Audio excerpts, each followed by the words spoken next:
O sonho é uma experiência repleta de significados, e estes vão depender de diversos pontos de vista, religioso, científico e cultural. Os mistérios do sonho serão desvendados agora aqui no Mentalistas. Começa agora, Mentalistas.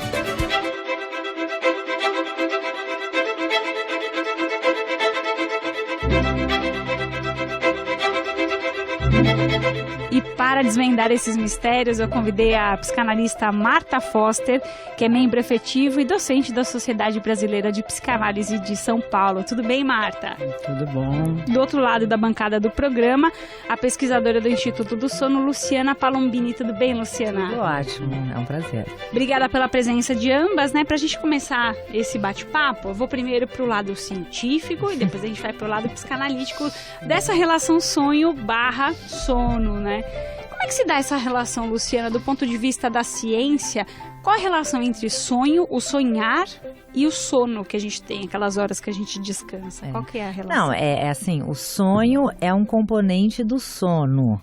O sono tem várias fases, tem várias funções, uma delas é a dos sonhos, né? Então, os sonhos de conteúdo mais complexo acontecem numa fase específica do sono, que é o sono REM. A gente sonha nas outras fases do sono, mas são assim, uns sonhos mais superficiais e sem tanto conteúdo emocional. Mas os que são complexos mesmo acontecem durante o sono REM. Então, o indivíduo tem que ter todos os estágios de sono, né, para ter isso. Então, aquela coisa, os indivíduos que não dormem suficiente ou dormem mal, né, que é uma má qualidade de sono, acorda muito durante a noite, pode prejudicar essas duas coisas, as duas fases de sono que são fundamentais, que é a fase de sono de ondas lentas, que é o que a gente descansa, e a fase do sono REM, que é onde tem uma atividade cerebral intensa, acontecem diferentes coisas e tem um conteúdo emocional muito grande para o equilíbrio, né? Então, bom, quantas horas são recomendáveis para que o sujeito durma bem? Então aí entra assim, a quantidade de sono não é uma mesma para todo mundo, é aquela história, mas a maioria das pessoas precisa de 7 a 8 horas, mas tem os dormidores curtos que dormem 5 horas e ficam muito bem, e tem gente que precisa 9 horas de sono, né? Então a gente sempre fala, qual é o critério? Uma boa noite de sono, você tem que acordar bem disposto e fazer bem as suas atividades do dia, né? Então, muitas vezes a pessoa acorda sempre cansada, cansaço durante o dia, não consegue fazer o trabalho, não consegue concentrar, tem mau humor, tal. Isso pode ser de um sono inadequado, né? Então, o sono tem basicamente duas fases, a primeira de ondas lentas, a segunda fase do sono REM. São as fases principais, que tem antes disso, tem fases do intermédio entre a vigília, de transição, eu diria, de vigília para o sono, mas as que têm as funções principais de descanso, de função cerebral, né? Existe um mecanismo de limpeza cerebral durante o sono também, que foi descrito há alguns anos, que é bem importante, que limpa toxinas e tal, e você acha que isso é importante para prevenir doença neurodegenerativa, tipo doença de Alzheimer. Então, tanto para o descanso como para uma boa função cerebral, precisa dessas duas, a sono de ondas lentas e o sono REM. A gente vai explorar um pouquinho mais do sono, mas vamos para a psicanálise, né? Representada aqui pela Marta Foster. Ô Marta, para a psicanálise, o que é o sonho, efetivamente? Porque para a ciência o sonho é conteúdo do sono, como explicou a Luciana. E para a psicanálise, o que é o sonho?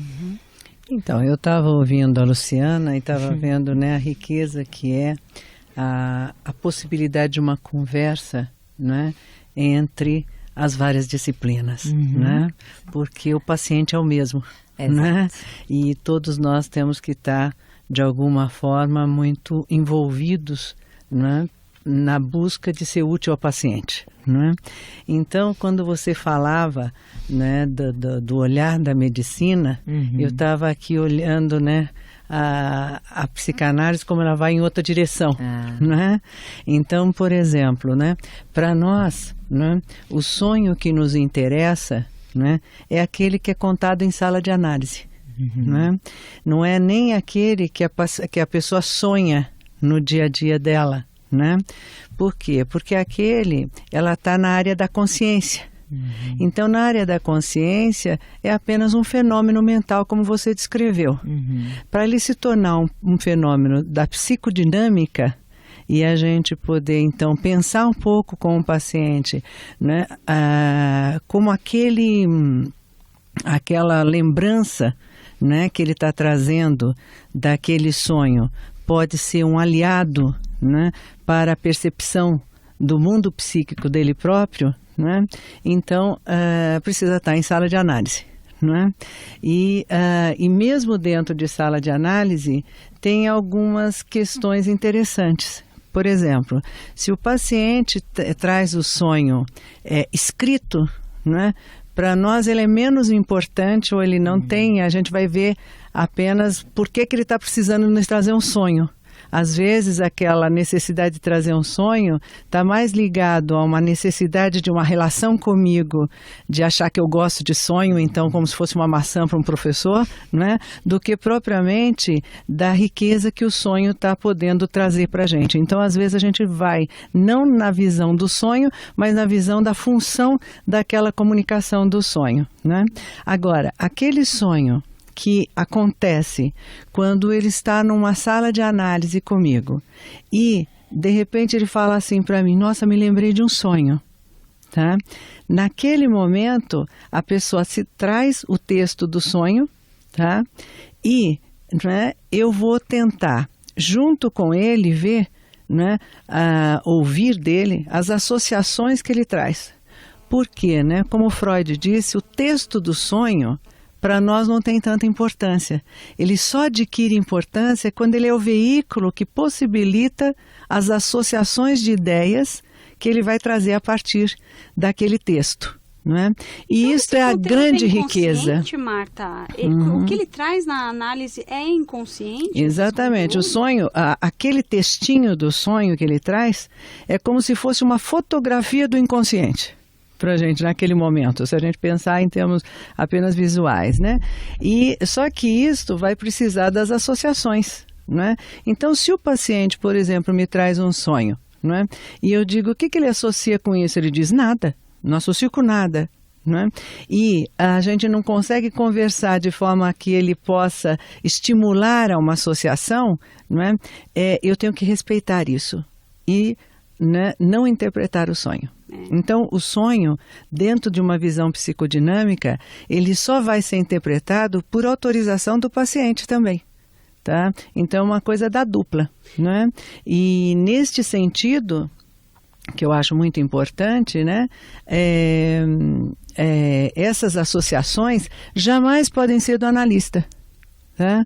O próprio Freud coloca, né? As associações têm que vir do paciente, mesmo que o analista tenha vontade de associar pelo paciente. Não é? Por quê? Porque a minha visão, por exemplo, de alguma coisa, uma visão de avião, por exemplo, né?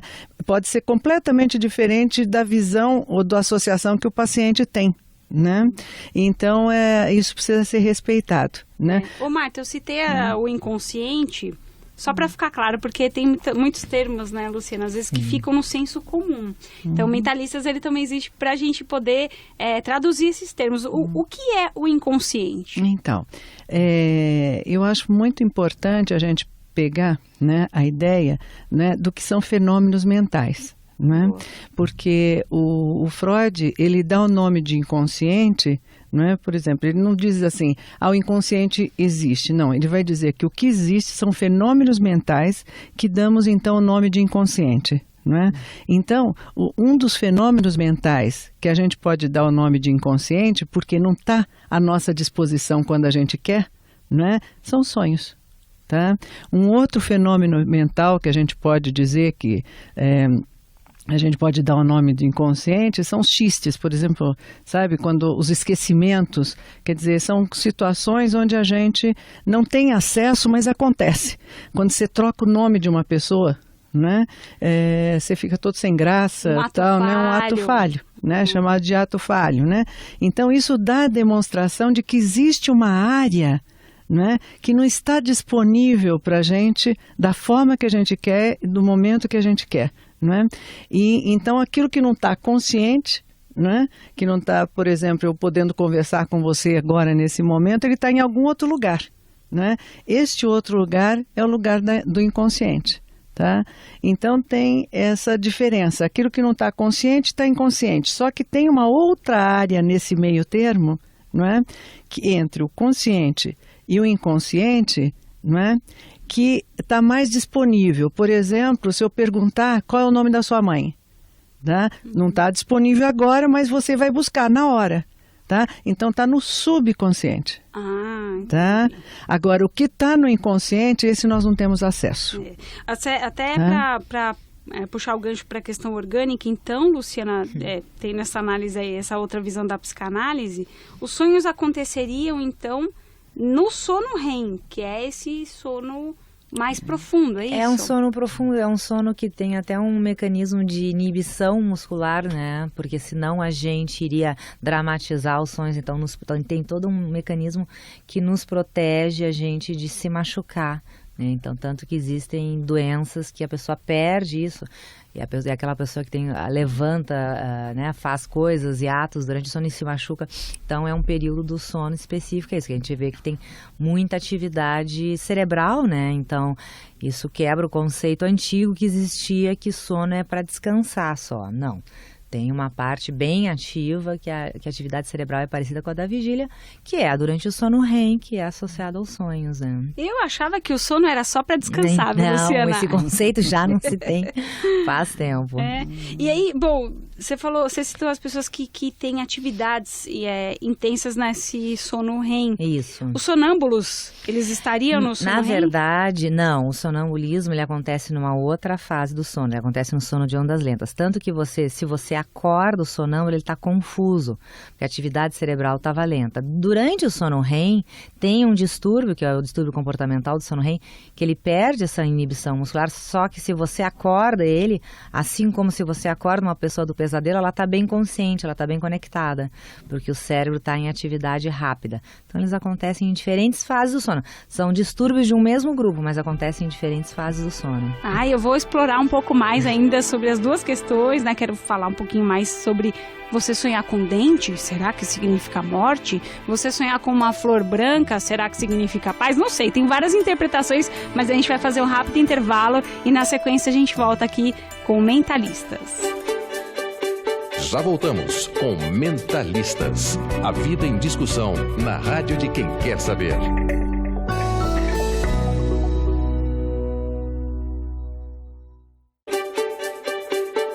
Você ouve Mentalistas com Camila Tulinski.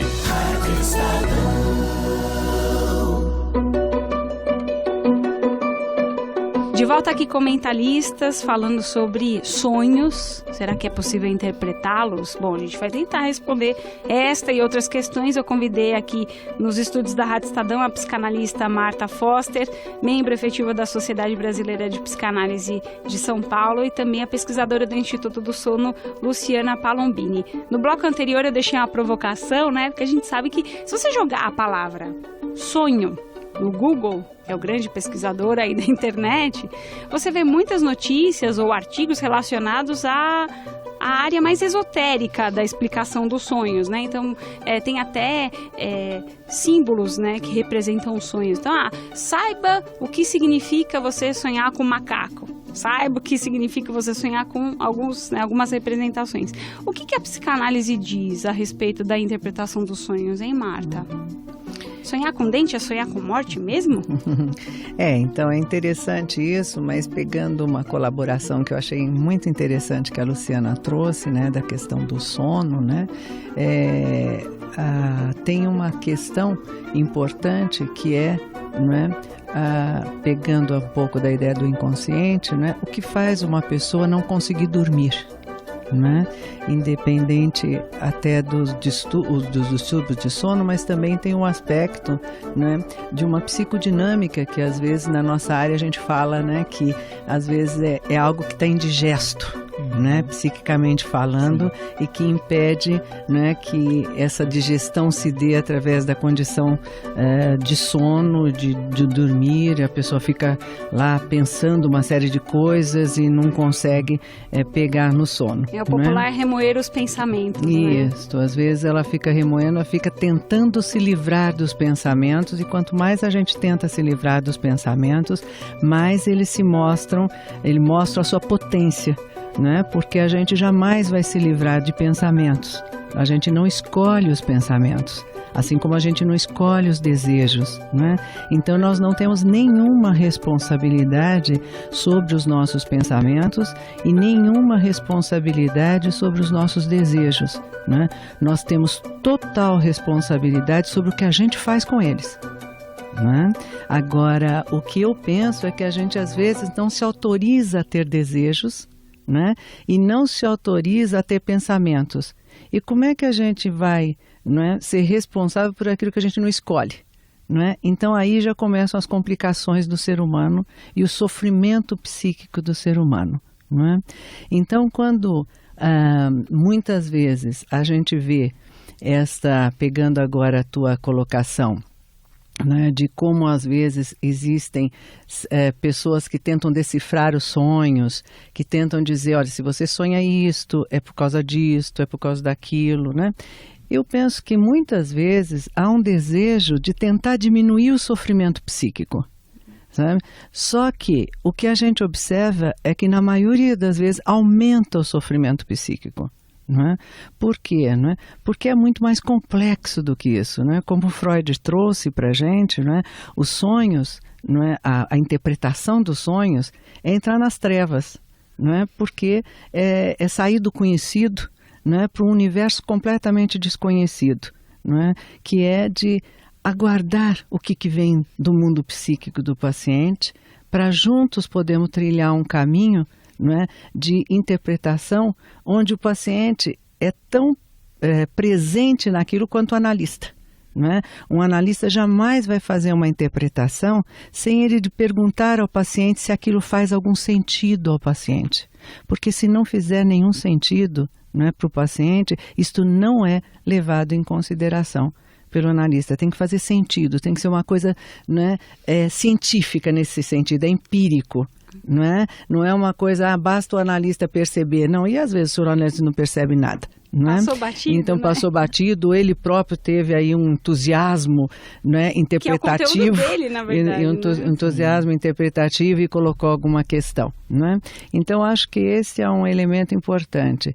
Por este motivo, quando tem esses símbolos, sabe, eu vi já muitas pessoas sofrerem por causa dessa fantasia de que o sonho tem um símbolo. Então, sonhar com dente vai morrer alguma pessoa da família. A pessoa sofre com isso, por mais paradoxal que possa parecer. Não é? Uma vez uma pessoa me perguntou que estava muito angustiada, não é? Porque naquela noite tinha sonhado com dente e na mesma noite sonhou com uma flor branca. Que significava morte da própria pessoa, né? Então que ela tinha traduzido, né, que iria morrer uma pessoa da família e ela, né, provavelmente num mesmo acidente ou numa mesma condição, né? Então a pessoa estava num nível de sofrimento psíquico, né, terrível, uma pessoa que não era uma pessoa tão fora dos nossos padrões de conhecimento, uma universitária, tudo, né?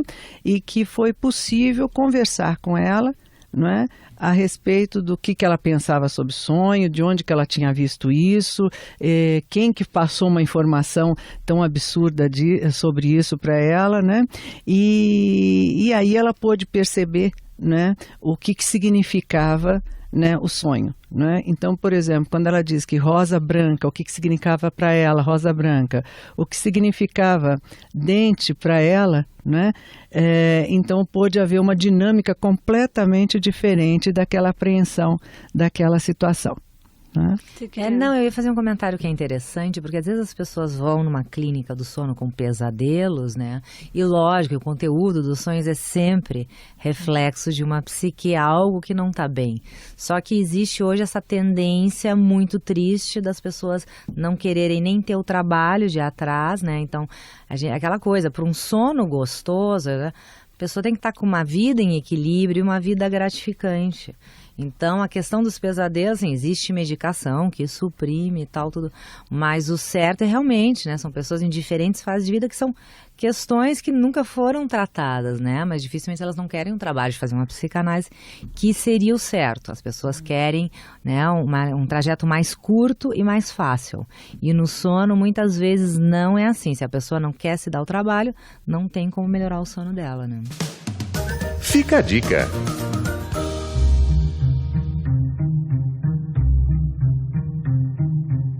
Hoje vamos trazer aqui no Mentalistas várias dicas de filmes que tiveram um sonho, esse tema tão fascinante como o assunto principal. A lista foi elaborada pelo jornalista Willy Del Valle. Vamos lá! Num mundo não muito distante do nosso, em que a tecnologia para invadir sonhos é uma realidade, um espião altamente capacitado, interpretado por Leonardo DiCaprio, tem sua chance final de redenção condicionada à realização de uma missão impossível: implantar uma ideia estranha na mente de uma pessoa capaz de levá-la a fazer algo que ela não quer. O nome do filme é A Origem, de direção de Christopher Nolan. Mulholland Drive foi indicado ao Oscar de 2000, confundindo os espectadores. Com roteiro e direção de David Lynch, o longa instiga a seguinte pergunta: o que foi realidade e o que foi sonho? Cidade dos Sonhos, na tradução brasileira, é considerado um thriller psicológico surrealista e é uma das obras mais importantes e emblemáticas de David Lynch. Rendeu a ele a indicação de melhor diretor ao Academy Awards, 4 indicações ao Golden Globes, incluindo melhor filme dramático, melhor diretor, roteiro e trilha sonora, composta por Angelo Badalamenti, além de ser o vencedor do prêmio de melhor diretor no Festival de Cannes. Em As Horas, Laura Brown é uma dona de casa infeliz com um casamento. Ela bola um plano para se suicidar e vai a um hotel para consumá-lo. Grávida, Laura dorme e sonha que o quarto onde está hospedada é tomado por uma enchente, quando acorda assustada e desiste do suicídio. Então, no Mentalistas de hoje, 3 dicas de filmes: As Horas, A Origem e Cidade dos Sonhos.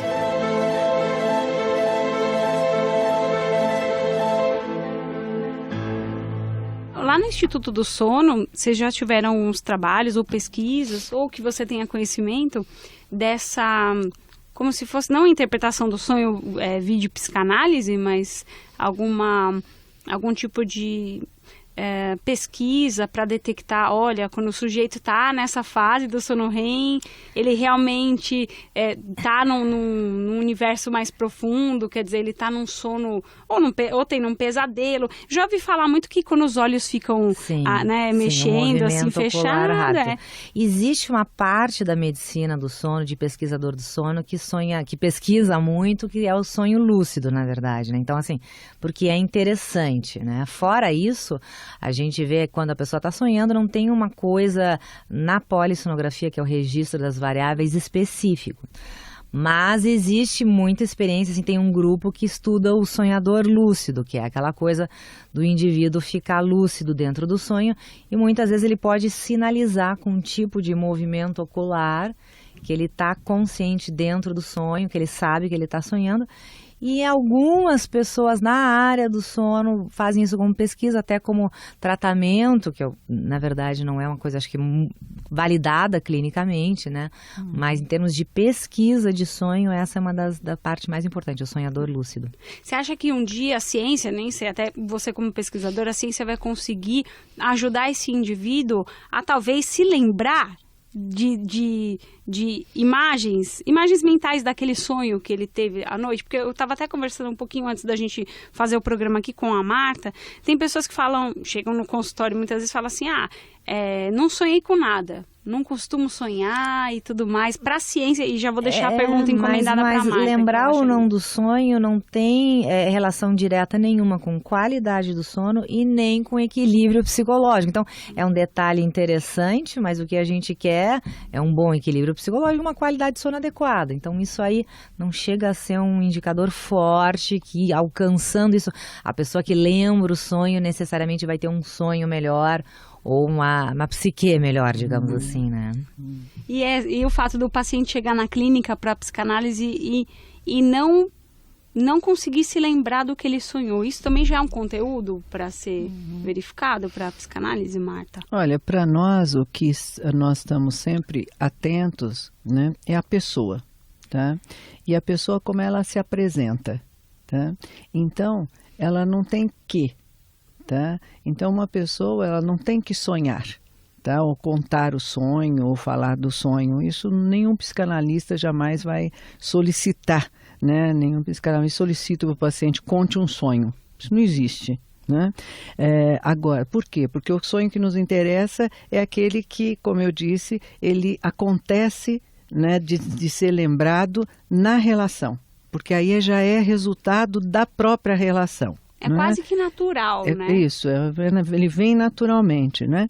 E, então, para nós não temos condições de dizer, né, como a Luciana muito bem afirmou aí, né, que uma pessoa que sonha, né, ela tem uma melhor psique do que a que não sonha, sabe? Por quê? Primeiro porque todos sonhamos, né? É um fato, não é toda noite. Agora, lembrar-se do sonho, né, tem outros elementos presentes, tá? Então, não dá para ficar diagnosticando.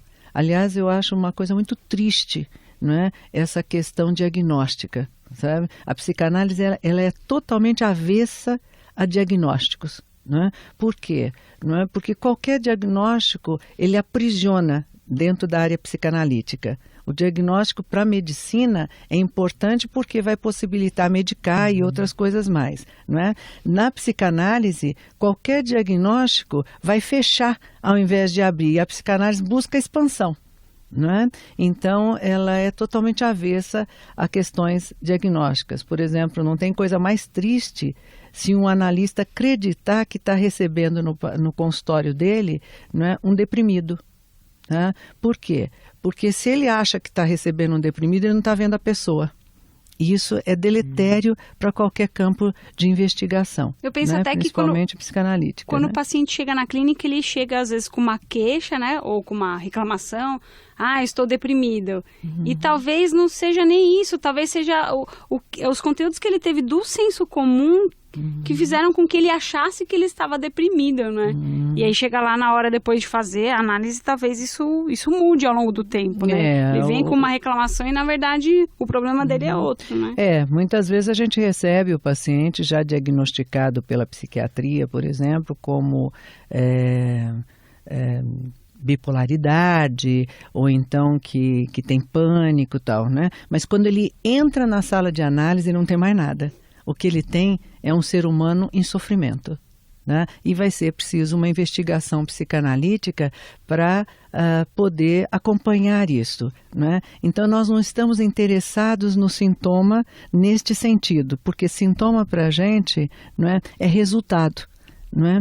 Então, se nós trabalharmos nas áreas de investigação, o sintoma automaticamente ele vai, não é, fazendo um outro percurso. Né? Dentro da nossa área, a gente até chama que o sintoma é uma formação de compromisso. Né? Então, por mais paradoxal que possa parecer, ele é um aliado.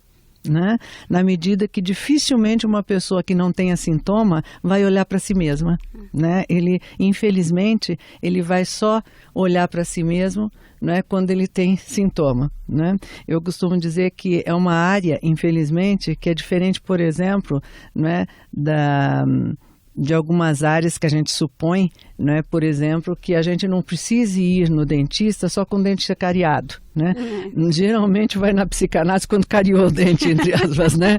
Então, é uma complexidade, mas ao mesmo tempo também, né, é a possibilidade que a gente tem de acolher o outro no sofrimento dele e poder acompanhá-lo para ver no que a gente pode ser útil. Certo. Ô, Luciana, e no Instituto do Sono, né, a procura é mais por pacientes que não conseguem dormir, não ter uma noite completa de sono? Sim. Qual que é a demanda no Instituto do Sono? As duas coisas principais que são mais frequentes é os distúrbios respiratórios, então é o ronco e a apneia do sono, que são extremamente frequentes. A apneia do sono é 32% da população geral, né? A gente fez estudos, só que ela não é reconhecida, não é diagnosticada e não é investigada, porque geralmente não se pede exame do sono. Às vezes a pessoa já tem todas as complicações, já está hipertensa, tem sonolência, já sofreu acidente, o humor fica muito atrapalhado, tal, tudo. Mas ela não foi investigada, ela tem a apneia do sono. Então esse é um grupo. E o outro é a questão da insônia, exatamente. Que é aquela mente que tem pessoas que têm uma tendência a mais. Tem pessoas que com os problemas, ela tende a ruminar aquilo, tende a hiperativar o cérebro dela e geralmente ela faz estudo que não deveria se fazer, que só piora o problema. Então, a queixa de insônia também é extremamente frequente, em torno de 30%. Então, aí tem outras coisas, mas são menos frequentes. Comportamentos anormais, tal, epilepsia durante o sono. Mas a parte respiratória e a insônia são as coisas mais frequentes. Na questão da insônia, qual que é o procedimento? Vocês fazem uma série de perguntas e conseguem detectar realmente que esse indivíduo está ansioso, ele tem esses conteúdos que não deixam ele dormir, ficam com os pensamentos em outras preocupações? A insônia, sim, ela tem um critério diagnóstico para ser um distúrbio, senão ela é simplesmente uma queixa. Então, para ser um distúrbio... Qual a diferença, né? Os critérios. Então, para ser um distúrbio, ela tem que ter mais do que 3 vezes por semana, mais do que 30 minutos para iniciar o sono, né? E aquilo por mais de 3 meses, levando a consequência durante o dia. Esse é o critério do distúrbio, da classificação internacional dos distúrbios do sono. Se ela não fecha nesses critérios, lógico, ela também é aquela coisa, a gente não pode seguir tal qual os critérios. Tem pessoas que não fecham o critério e que estão sofrendo com isso. A investigação é mais ou menos parecida. Por exemplo, você não precisa fazer um exame do sono para insônia. Mas como cada vez mais você sabe que é extremamente frequente a apneia durante o sono, que faz a pessoa acordar, e o problema é que se a pessoa não faz o exame do sono, o médico generalista dá o benzodiazepínico, que piora a apneia e piora a parte respiratória. Então, na verdade, a pessoa tem um problema respiratório que leva a coisas ruins, né? Queda do oxigênio, aumenta o risco de AVC, infarto e tal. Então, em geral, a gente pede um exame do sono porque esse diagnóstico diferencial é difícil. E aí o manejo entra desde, às vezes, coisa bem comportamental errada que você corrigindo melhora, muitas vezes encaminhando uma psicoterapia, uma avaliação, né? E às vezes, o uso de medicação sempre a curto prazo, né? A gente sempre fala, o remédio nunca é o tratamento da insônia. Ele ajuda, porque a pessoa tem sempre um motivo, uma organização de vida, hábitos tal, que levou a essa perpetuação da insônia, né? Na psicanálise, como é que ela pode tratar a insônia? Eu sei que assim, a gente está em 2 mundos diferentes, né? A ciência e a psicanálise, que também é ciência, né? Mas como é que a psicanálise poderia interpretar o indivíduo que tem insônia e que é acometido desses pensamentos que ele não consegue, né, desfocalizar ou deixar de lado esses pensamentos?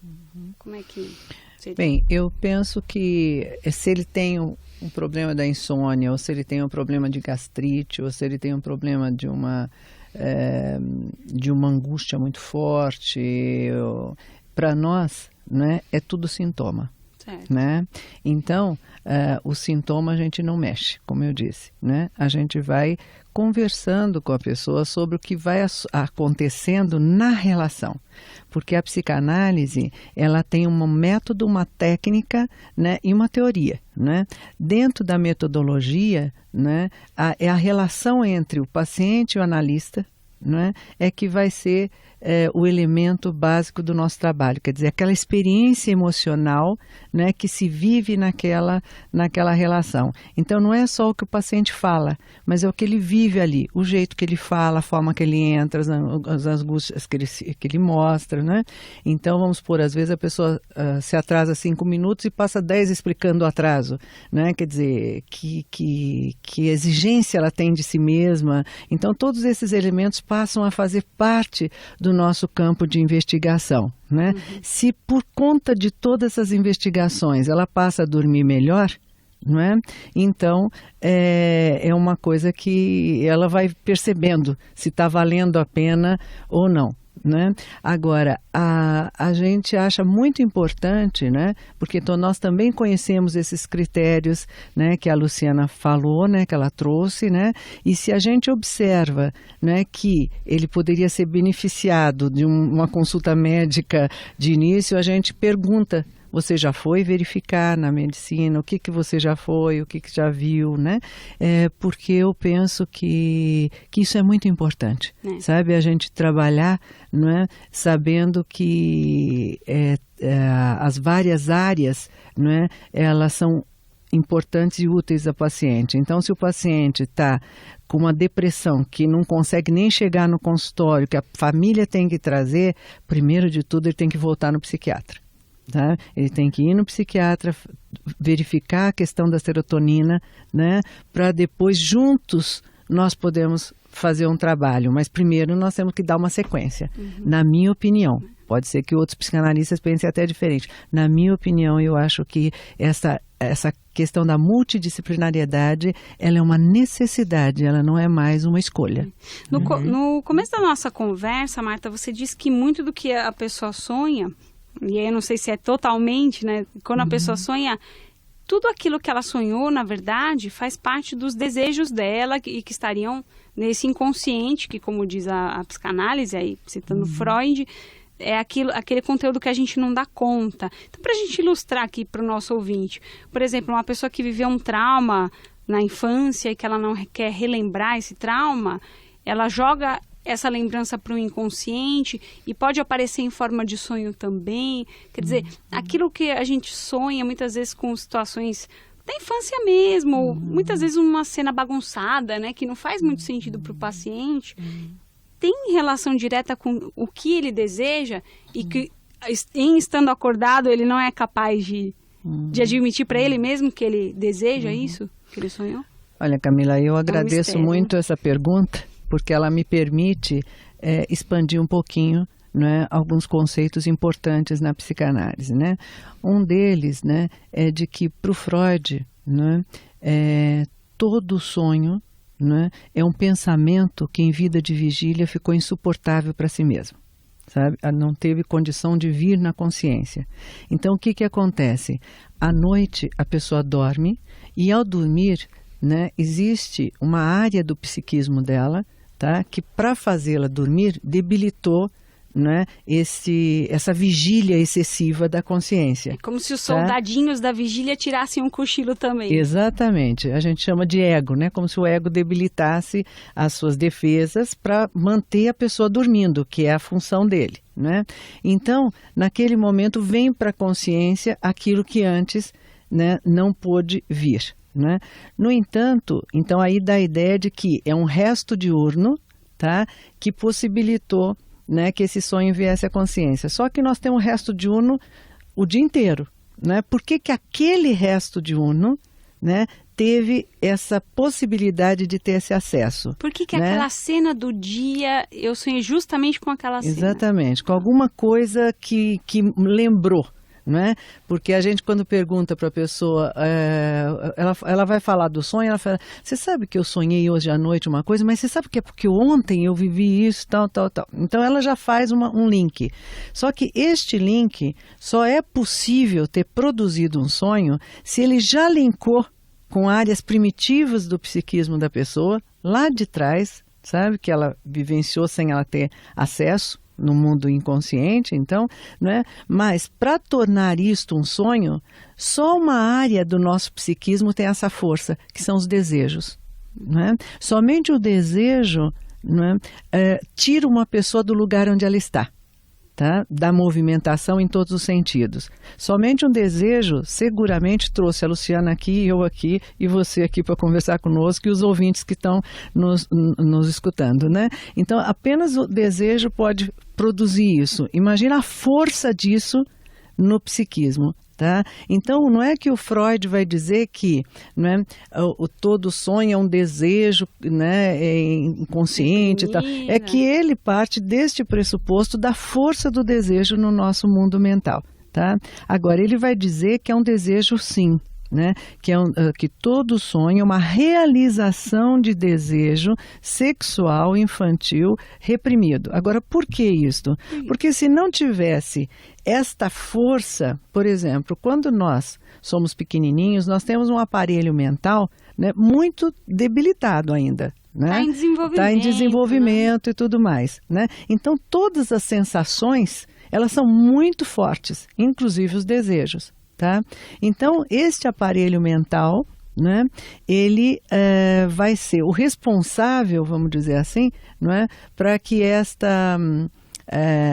para que haja, né, no nosso psiquismo as repressões e tudo mais, porque ainda é incipiente. Não é?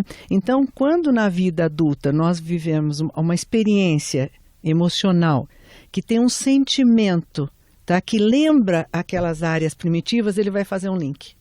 Tá? Então, por isso que muitas vezes a gente ganha uma coisa que a gente quer muito, Tá? A gente sonhou com aquilo, mas vem imediatamente a sensação de que a gente vai perder. Tá? De onde vem essa sensação? Se eu acabei de ter aquilo na minha vida, né? Então vem dessas áreas primitivas, dessas angústias básicas que nós temos apenas sensações, porque não tinha aparelho mental para dar nome, para dar representação. Então a gente está sempre ameaçado. Né? Ameaçado de uma sensação de que vai perder aquilo que a gente ama, de que vai perder aquilo que a gente quer, não é? É sempre essa dor psíquica, porque essas são as angústias básicas do ser humano, as angústias de aniquilamento e as angústias de desproteção, né? E a gente vê aí nos governos atualmente quanto isso é sério, né? A gente vai fazer um rápido intervalo, estamos nesse assunto interessantíssimo, o sonho e o sono, aqui no Mentalistas, e a gente volta daqui a pouco. Já voltamos com Mentalistas. A vida em discussão na rádio de quem quer saber.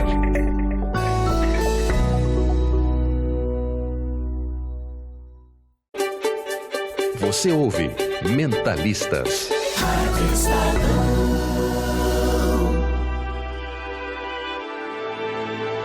De volta aqui com Mentalistas, estamos tentando desvendar os mistérios do sono e do sonho também, recebendo aqui a psicanalista Marta Foster e a pesquisadora do Instituto do Sono, Luciana Palombini. Ô Luciana, falando um pouquinho mais sobre as questões orgânicas, eu sei que para a ciência, vou ter que fazer a provocação aqui, né? Estou com uma psicanalista e uma cientista, vamos lá. Existe premonição? Por que eu estou perguntando isso? A gente está falando, eu quero saber o olhar da ciência frente a isso, ou então hipóteses aí. Quando a gente estava falando nos outros blocos anteriores do programa, que tem pessoas que fazem essas associações, né? Do tipo, sonhei com dente, sonhei com morte. Então, sonhei que eu vou comprar uma casa. Assim, sonhar, você pensar que você pode, uma ação futura que pode acontecer. A ciência, como é que ela vê? Ela lança luz sobre a premonição, ou para a ciência, literalmente, premonição não faz sentido? Hein? Tem poucas pesquisas, né? A ciência, a pesquisa é aquela coisa. A pesquisa na medicina é baseada em evidências, né? Se chama assim, a pesquisa baseada em evidências. Então, assim, não tem evidência suficiente para ser considerado uma área estabelecida. Mas tem alguns estudos, sim, até lá no Instituto fizeram estudos que, né, aquela coisa que o indivíduo dorme num quarto e tinha que mentalizar e assim, como eu falei, não é uma área bem da medicina, mas existe um grande interesse. E acho que existe sim um potencial, porque a gente sabe que existem coisas que não estão bem estabelecidas, que a gente não entende bem, mas que fazem parte, né, do universo. Mas como eu falei, dentro da medicina, da pesquisa médica, de medicina do sono, não tem coisa validada a respeito disso. Né? O que a psicanálise fala sobre premonição, hein, Marta? Existe sonho premonitório? Por exemplo, sonhei com 1, 2, 3, 4, 5. Vou jogar na loto, que eu vou ganhar a Mega Sena. Isso existe para psicanálise? Não. Isso é... Como não tem jeito de se estudar cientificamente, não é? Então nós não nos metemos com isso. Não é? A gente fica naquilo que é possível, né, ter uma evidência direta. Né? Então, dentro dessa linha, a gente pode falar o seguinte: olha, o futuro só a Deus pertence. Né? Isso nos livra de um monte de problemas. Né? Vamos ficar com essa coisa que a gente pode ver, que a gente pode perceber, que já não é pouco. Né? Então, eu prefiro entrar nesta área. Né? Legal. Bom, existem ferramentas específicas para a interpretação de sonhos, né? Você já contou para a gente do manejo que a psicanálise faz, né? E principalmente citando a visão de Freud com relação a isso. Mas quais são as possibilidades que o mundo psi traz como ferramenta de interpretação de sonhos? O que temos disponível até agora? Olha, o Freud, ele escreveu, né, o livro de sonhos dele, ele terminou em 1899. E ele disse assim: eu não vou publicar em 1899, vou publicar em 1900, porque isso, sem dúvida, né, é a maior invenção do século, é a maior descoberta, né, de acesso à mente humana do século, e que realmente se mostrou. Né? E por quê? Né? Porque ele foi percebendo essa complexidade dos sonhos e ele foi, então, estudando tudo isso. Ele tem 2 volumes enormes, né, sobre sonhos, que é o volume 4 e o volume 5 da obra dele, né? A obra dele tem 24 volumes e chama a Interpretação dos Sonhos. Nosso ouvinte que quiser, né? Fica a dica, né? Isso. Eu diria o seguinte, o ouvinte é melhor ele buscar uma psicanálise do que ele ficar lendo a interpretação de sonho. Que é denso porque também. É uma complexidade muito grande da leitura, porque pressupõe que tenha conhecimentos outros. Por exemplo, da psicologia e de tudo mais, né? Agora, qual é a coisa mais importante desta percepção do Freud, né? É que ele diz que todo sonho, tá? Ele vem, né? Aquele texto do sonho, tá? Ele vem censurado, condensado e deslocado. Ou seja, os nossos sonhos sofrem sim censuras, tanto que a gente tem a sensação que sonhou a noite inteira e a gente lembra às vezes uma linha. Tá? Ele vem deslocado também, porque a gente, embora conte, né, dos sonhos, a gente não sabe como é que é aquela complicação, aquelas coisas confusas e tudo mais. E vem condensado por conta disso, né? Sonha a noite inteira e vem uma linha só, né? Então, por isto, né, por causa dessas questões ligadas à observação, né, de como é o sonho, né, é que a gente precisa das associações de ideias. Tá? É ela que vai nos dar, né, é o método pelo qual a gente vai trabalhar. Agora ele disse o seguinte, né, que quem quer que queira analisar um sonho, né, porque não é um maná, né, vindo dos céus que vai simplesmente olhar e ver, tem que estudar, ver, mas principalmente tem que ter a paciência de aguentar a escuridão, não é, que isso significa. Não é? Porque senão a gente pode correr o risco de ficar numa atitude interpretativa, não é? Em função das angústias de querer às vezes ser até um bom analista, né? O que isso impediria, não é, de sermos cientistas. Marta, eu fico pensando quão polêmico Freud deve ter sido, né, no tempo dele, se ele diz para a sociedade, através de suas pesquisas, suas análises, que tudo que a gente sonha faz parte dos nossos desejos. E os sonhos ruins, os pesadelos, sonhar que matou uma pessoa, sonhar com um acidente, isso faz parte de um desejo da pessoa que sonhou essas coisas todas? É um tanto quanto polêmico, não é? Eu acho que a pergunta sua é muito boa. Tá? Por quê? Porque vai trazer para mim a possibilidade de dizer que não são esses os desejos. Ufa! Acho que vários ouvintes se sentiram animados, né, Luciana? Porque por este motivo que precisa das associações, tá? Então a pessoa, sonhei que matei meu cunhado, tá? O que é matar? O que você associa com matar? O que você associa com cunhado, tá? E outra, não tem nada a ver com o outro, tem a ver com aspectos nossos, né, que estão sendo trazidos através daquele personagem. Então, quem é aquele personagem? O que eu estou matando? Né? Será que eu estou matando, né, aspectos meus? Por exemplo, vamos supor que eu acho o meu cunhado muito inteligente e muito perspicaz. Né? Será que é esses aspectos que estão correndo o risco de eu matá-los? De eu tentar eliminá-los porque eu não suporto essas percepções a respeito de mim mesma? Não sei, preciso de analisar. Precisa de investigar, mas qualquer interpretação, né, do sonho feito por um leigo, né, é uma violência, tá? Por quê? Porque ele não tem, né, o instrumento necessário para ele fazer a avaliação ou a interpretação. Então, o que ele vai tender a fazer? Na área da consciência. E às vezes na área da consciência nós temos áreas dentro de nós que são muito perversas com a gente mesmo. E se a gente calha de pegar essas áreas, nós vamos poder fazer, né, do sonho, que pode ser um elemento extremamente valioso, nós vamos poder fazer alguma coisa tenebrosa para a nossa vida mental. A gente está na reta final do programa, que pena, né? Porque o assunto é tão interessante.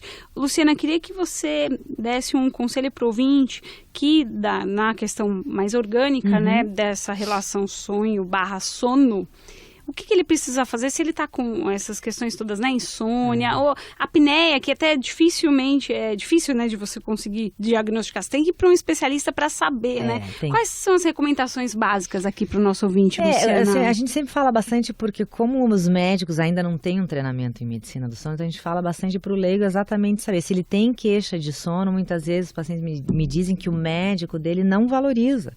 Né? Ele diz, eu paro de respirar, eu ronco e tal. Eu digo, tem que procurar um especialista do sono, porque a gente sempre existe essa possibilidade do médico não dar o valor, não fazer a investigação. Então, a apneia do sono tem que fazer o exame do sono, não tem outra maneira. A pessoa não sabe, tem pessoa que para 80 vezes por hora e não sabe. Tem que fazer o exame do sono, né?